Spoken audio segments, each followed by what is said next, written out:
Last part में हमने देखा कि मैक्स ने मंकी सीनियर को एकांत में कल्टीवेशन के लिए छोड़ दिया था क्योंकि उन्हें ब्रेक थ्रू का एहसास हो रहा था। इसके बाद मैक्स खुद आगे बढ़ते हुए सीधे ग्लोरी वर्ल्ड में एंटर करता है, एक ऐसा स्पेशल वर्चुअल स्पेस जहां सिर्फ बीस्ट गॉड टोकन होल्डर्स और स्ट्रॉन्ग कल्टिवेटर्स आते हैं। ग्लोरी वर्ल्ड में पहुंचते ही मैक्स अपना नाम रजिस्टर कराता है, लेकिन वो अपना असली नाम इस्तेमाल नहीं करता। वो खुद को ब्लेड रिवर किंग के नाम से रजिस्टर करता है। लोग आपस में बातें करने लगते हैं कि क्या सच में वही लेजेंडरी फिगर यहां आ चुका है। अब आगे इस पार्ट की शुरुआत में हम देखते हैं कि मैक्स के पास 7 स्वॉर्ड किंग आता है। वो बैठते ही मैक्स से कहता है, ग्लोरी वर्ल्ड की जो रैंकिंग है वो एक जैसी नहीं होती। यहाँ अलग अलग लेवल की अलग अलग रैंकिंग लिस्ट होती है और उनमें से 7th रैंकिंग लिस्ट सबसे बढ़िया मानी जाती है। यह सुनकर मैक्स थोड़ा क्यूरियस हो जाता है और पूछता है, लेकिन ये रैंकिंग आखिर किस बेसिस पर बनी होती है। इस पर 7 स्वॉर्ड किंग समझाते हुए कहता है, ग्लोरी वर्ल्ड में कल्टिवेटर्स एक दूसरे को फाइट के लिए चैलेंज करते हैं। उन्हीं फाइट्स के रिजल्ट के बेसिस पर रैंकिंग बनती है। अगर तुम फाइट जीतते हो तो तुम्हें ग्लोरी पॉइंट्स मिलते हैं, और जब किसी के पास 100 ग्लोरी पॉइंट्स हो जाते हैं तो उसे इस वर्ल्ड में एक एडिशनल अपॉर्चुनिटी मिलती है। इसके बाद 7 स्वॉर्ड किंग मैक्स को अपने साथ बैठने की जगह की तरफ ले जाने लगता है। चलते चलते वो हल्की स्माइल के साथ कहता है, वैसे तुम्हारे साथ लास्ट फाइट काफी मजेदार थी, फ्यूचर में हम फिर से जरूर लड़ेंगे। इधर चलते हुए मैक्स आसपास नजर डालता है और मन ही मन सोचता है कि यहाँ मिलियंस में कल्टिवेटर्स मौजूद हैं, लेकिन होंग अलायंस के लोग गिनती के ही दिख रहे हैं। तभी उसकी नजर अपनी होंग अलायंस वाली दोस्त पर पड़ती है। मैक्स 7 स्वॉर्ड किंग को साथ लेते हुए उसी दिशा में बढ़ जाता है। उसी वक्त पास में बैठे एक ग्रुप को हम आपस में बातें करते हुए देखते हैं। उनमें से एक कहता है, ब्लेड रिवर किंग के ऊपर मैकेनिकल क्लैन और इंसेक्ट क्लैन ने बड़ा रिवॉर्ड रखा है। अगर हम इसे मार दें तो सिर्फ फेम ही नहीं, ढेर सारे ट्रेजर भी मिलेंगे। अब सीट पर पहुंचकर मैक्स 7 स्वॉर्ड किंग से इशारे में उन लोगों के बारे में पूछता है। इस पर वो बताता है, वो लोग नॉर्दर्न फ्रंटियर अलायंस हैं, अलग अलग क्लैन के कल्टिवेटर्स का ग्रुप। उनकी टोटल ताकत हांग अलायंस से कम है, लेकिन क्योंकि उनके पास एंसेस्ट्रल गॉड सेक के ज्यादा टोकन हैं, इसलिए उनकी संख्या ज्यादा दिखती है। तभी मैक्स की दोस्त बीच में बोलती है, तुम उन लोगों पर ध्यान मत दो, अभी सबसे जरूरी चीज है ग्लोरी पॉइंट्स। सब वही पाना चाहते हैं, लेकिन कोई भी इतनी आसानी से फाइट का चैलेंज नहीं कर रहा। ऊपर से हालत ये थी कि ह्यूमंस की तरफ से आने वाले ज्यादातर चैलेंजेस को बाकी क्लैन सीधे डिक्लाइन कर देते थे। तभी मैक्स अपनी चैलेंज लिस्ट चेक करता है और हैरानी से बोलता है, मुझे तो काफी ज्यादा चैलेंज रिक्वेस्ट मिली है। इस पर 7 स्वॉर्ड किंग मुस्कुराते हुए कहता है, तुम अब फेमस हो चुके हो, तुम्हें 100-200 चैलेंजेस आना बिल्कुल नॉर्मल है। लेकिन मैक्स अगला नंबर देखते ही बोल पड़ता है, मेरी चैलेंज लिस्ट तो अब 60,000 क्रॉस कर चुकी है। ये सुनते ही 7 स्वॉर्ड किंग और मैक्स की होंग अलायंस वाली दोस्त दोनों चौंक जाते हैं। उधर आसपास खड़े कल्टिवेटर्स आपस में बातें करने लगते हैं। मैक्स तो सिर्फ वर्ल्ड मास्टर लेवल पर है, इसके पास कोई खास टेक्निक नहीं होगी, ये बस ट्रेजर्स की वजह से फेमस हुआ है। अगर हम इसे चैलेंज करें तो इसके ग्लोरी पॉइंट्स आसानी से छीन सकते हैं। तभी 7 स्वॉर्ड किंग गंभीर आवाज में मैक्स को समझाता है, ग्लोरी वर्ल्ड में फाइट के दौरान सभी कल्टिवेटर्स की बॉडी स्ट्रेंथ सेम कर दी जाती है, साथ ही हर किसी को अपना वेपन चुनने की फ्रीडम होती है। उसी वक्त मैक्स की दोस्त बीच में बोलती है, इतने सारे चैलेंजेस सोच समझकर एक्सेप्ट करना, एक बार एक्सेप्ट करने के बाद पीछे हटने का ऑप्शन नहीं होता। और ये सब अलग अलग क्लैंस के जीनियसेस हैं, कुछ ने अपनी खुद की टेक्निक्स बनाई हुई हैं। हार गए तो ग्लोरी पॉइंट्स चले जाएंगे। ये सुनकर मैक्स मन में सोचता है, मैंने भी अपनी टेक्निक बनाई है, moon slashing. Chaos city Lord ने भी उसकी तारीफ की थी।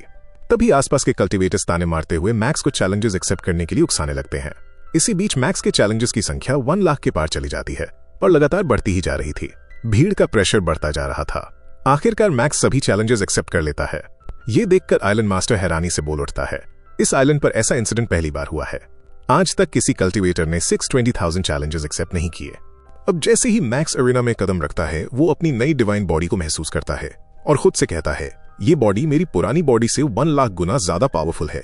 तभी सामने से एक कल्टिवेटर आता है और आते ही हमला कर देता है।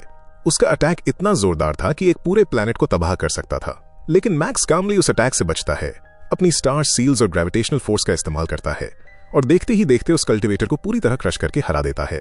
अब जैसे ही वो कल्टिवेटर हारकर वर्चुअल अरीना से बाहर निकलता है और दोबारा ग्लोरी वर्ल्ड में दिखाई देता है, वहां पहले से खड़े कल्टिवेटर्स उस पर टूट पड़ते हैं। कोई ताना मारता है, तुम एक वर्ल्ड मास्टर से कैसे हार सकते हो। दूसरा बोलता है, उसके पास तो कोई ट्रेजर भी नहीं था, फिर भी तुम हार गए। तीसरा हंसते हुए कहता है, रुको, अब हम उससे डील करेंगे। इसके बाद एक एक करके और कल्टिवेटर्स अरीना में एंटर करने लगते हैं। हर कोई यही सोच रहा था कि अगली फाइट में मैक्स जरूर गिरेगा, लेकिन रियलिटी उल्टी निकलती है। एक के बाद एक हर चैलेंजर मैक्स से हारता चला जाता है।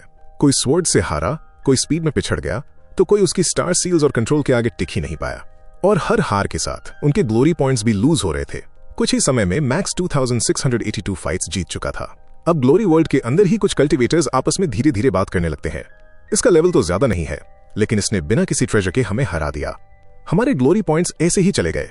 इधर केओस सिटी लॉर्ड को जब ये सब पता चलता है तो वो अंदर ही अंदर काफी खुश हो जाते हैं। वो कहते हैं, मैंने एक्सपेक्ट नहीं किया था कि मैक्स इतनी जल्दी यहां तक पहुंचेगा। एंसेस्ट्रल गॉड सेक्ट ह्यूमंस के लिए एक सुपर फाइटर तैयार कर रही है। फिर उनका टोन थोड़ा सीरियस हो जाता है, लेकिन जैसे जैसे उसकी पॉपुलैरिटी बढ़ेगी बाकी क्लैंस उसे मारने की कोशिश जरूर करेंगे। उधर हम फॉक्स क्लैन को देखते हैं, जहां उसका लॉर्ड अपने अलायंस लीडर से कहता है अगर मैक्स यूनिवर्स मास्टर लेवल तक पहुंच गया तो उसे कंट्रोल करना नामुमकिन हो जाएगा, इसलिए अभी उसे खत्म करना ही सही रहेगा। इसके बाद कई क्लैंस अपने अपने असैसिन्स को इंस्ट्रक्शंस भेजते हैं जो इस आइलैंड के अंदर मौजूद थे। फिर सीन शिफ्ट होता है इंसेक्ट क्लैन की तरफ, जहां इंसेक्ट क्वीन अपने अलायंस के कांग वैन क्लैन से जू ग्वांग को बुलाती है। वो साफ कहती है मैंने अपने सभी अलायंसेस में से तुम्हें चुना है, मुझे लगता है तुम मैक्स को खत्म कर सकते हो, और सबसे जरूरी बात उसे दोबारा रीजनरेट होने से भी रोक सकते हो। अगर तुमने ये कर दिया तो कॉम्पेंसेशन बहुत बड़ा होगा।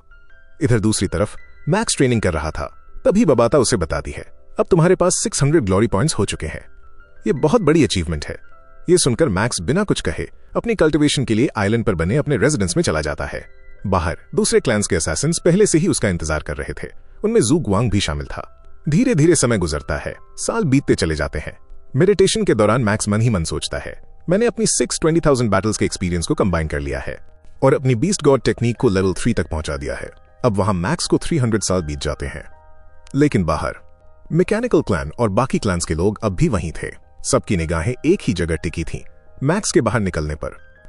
दूसरी तरफ मैक्स खुद बताता है कि इस लंबे कल्टिवेशन के दौरान उसकी स्पेस और टाइम की अंडरस्टैंडिंग काफी बढ़ चुकी है। अब वो अपनी ह्यूमन बॉडी और गोल्डन बहमूद बॉडी दोनों का इस्तेमाल करके टेलीपोर्ट कर सकता है। हालांकि वो ये भी मानता है कि उसे अभी तक स्पेस सीलिंग पूरी तरह समझ नहीं आई है। और इसी तरह 900 ईयर्स और बीत जाते हैं। एक दिन जैसे ही उसके रेजिडेंस का दरवाजा हल्का सा हिलता है, बाहर इंतजार कर रहे सारे असैसिन्स तुरंत अलर्ट हो जाते हैं। जैसे ही मैक्स अपना पहला कदम बाहर रखता है, सबकी नजरें उसी पर टिक जाती हैं और कई लोग गेट की तरफ दौड़ पड़ते हैं। लेकिन उनसे पहले एक फ्रॉग जैसा दिखने वाला बीस्ट सबसे आगे पहुंच जाता है। अगले ही पल वो बीस्ट अपनी लंबी जीभ से मैक्स को पकड़ लेता है। मैक्स तुरंत बचने की कोशिश करता है और अपनी बीस्ट गॉड टेक्निक एक्टिवेट करता है, लेकिन इस बार कुछ भी काम नहीं करता।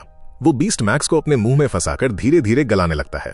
तभी अचानक उस बीस्ट के अटैक की वजह से ऑरोरा रेज एक्टिवेट हो जाती हैं। तभी ऑरोरा रेज से एक बीम निकलती है और अगले ही पल वो फ्रॉग बीस्ट पूरी तरह डिस्ट्रॉय हो जाता है। जब सब कुछ शांत होता है तो वहां सिर्फ मैक्स के ट्रेजर्स बचे होते हैं। इधर जैसे ही ये खबर फैलती है, 7 स्वॉर्ड किंग और मैक्स के दोस्त बाकी कल्टिवेटर्स के साथ तुरंत वहां पहुंच जाते हैं। सभी ट्रेजर्स को देखकर कई लोग खुश हो जाते हैं। कोई कहता है इसके पास तो काफी अच्छे ट्रेजर्स थे, दूसरा बोलता है अगर ये मर चुका है तो हमें ये ले लेने चाहिए। तभी एक कल्टिवेटर आगे बढ़ता है और ट्रेजर उठाने की कोशिश करता है, लेकिन अगले ही सेकंड ऑरोरा रेज उसे भी खत्म कर देती हैं। ये देखकर जू ग्वांग मन ही मन सोचता है ये ऑरोरा रेज अचानक ऐसा क्यों कर रही हैं? क्या अभी भी इन ट्रेजर्स पर किसी का अधिकार है? उसी वक्त हम देखते हैं कि मैक्स ने अपनी मोसा क्लैन बॉडी को वहां भेज दिया था। यही वजह थी कि वो असल में अब भी जिंदा था। सबसे पहले मैक्स अपने सारे ट्रेजर्स को वापस खींच लेता है और उसके बाद वो शांति से गेट से बाहर निकल आता है। ये देखकर वहां मौजूद हर कोई चौंक जाता है, मैक्स अभी भी जिंदा है। तभी वहां आइलैंड मास्टर खुद आ जाता है। वो सबको साफ साफ कहता है उस फ्रॉग बीस्ट ने इस जगह का रूल तोड़ा था, इसलिए उसे मारा गया। अगर उसका क्लैन उसे दोबारा रीजनरेट करता है तो एंसेस्ट्रल गॉड सेक्ट उसे फिर से मारेगा। फिर आइलैंड मास्टर सबकी तरफ देखते हुए कहता है और एक बात याद रखो, ब्लेड रिवर किंग इस आइलैंड का मेंबर है। अगर किसी ने भी इसे मारने की कोशिश की तो उसे अपनी जिंदगी से हाथ धोना पड़ेगा। ये सुनते ही माहौल बदल जाता है। इधर मैक्स को जिंदा देखकर उसके साथी काफी खुश हो जाते हैं। वहीं दूसरी तरफ जू ग्वांग धीमे से बोलता है मैंने आज तक नहीं देखा कि आइलैंड मास्टर किसी के लिए खुद यहां आया हो। इसके बाद सभी धीरे धीरे वहां से चले जाते हैं और इसी के साथ ये पार्ट यहीं खत्म होता है।